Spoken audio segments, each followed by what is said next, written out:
Le défi un peu qu'on voit chez nos clients, puis ça rentre dans la lignée là, de ce qu'on préconise, d'essayer d'automatiser le plus possible et de standardiser les services au niveau de l'opération DTI chez nos clients.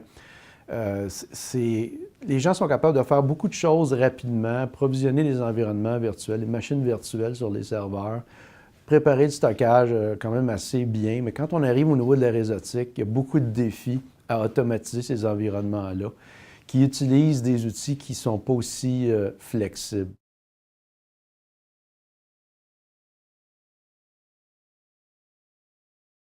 Un peu à même titre, dans le fond, qu'on a fait de la virtualisation de serveurs. On a encore des serveurs physiques dans nos environnements, mais par-dessus ces serveurs physiques-là, on fait des serveurs virtuels, des machines virtuelles.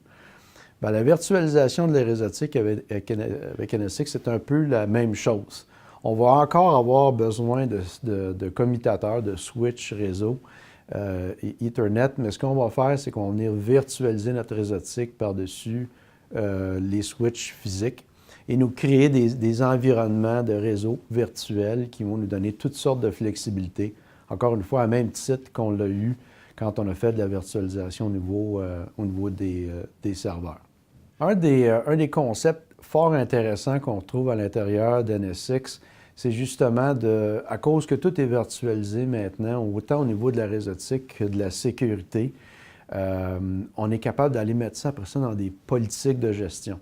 D'arriver puis de dire, OK, tel groupe a accès à tel environnement, à tel réseau, avec tel niveau de sécurité, et d'attacher ces politiques-là à des groupes d'usagers, à des applications, à des types de systèmes d'exploitation. Bref, gérer tout ça de façon plus facilement gérable, dans le fond, par un administrateur à travers justement des politiques qui viennent standardiser l'opération de notre réseautique, puis viennent nous aider, en le fond, à mieux sécuriser notre environnement, parce que dans ces politiques-là, non seulement on a des réseaux virtuels qui y sont attachés, mais aussi des politiques de sécurité. Dans le fond, à l'intérieur d'NSX, on va retrouver toutes les fonctions qui avant étaient présentes à l'intérieur des switches, des commutateurs matériels. On va les retrouver maintenant dans le logiciel.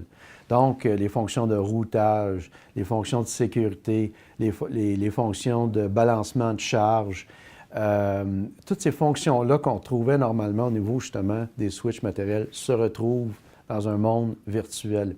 Ça nous permet aussi de créer les fameuses politiques de sécurité qu'on entend souvent parler dans le monde NSX, qui nous permet de faire de la microsegmentation. Donc, ça élève ces fonctions-là au niveau logiciel et ça devient, dans le fond, beaucoup plus facile à gérer.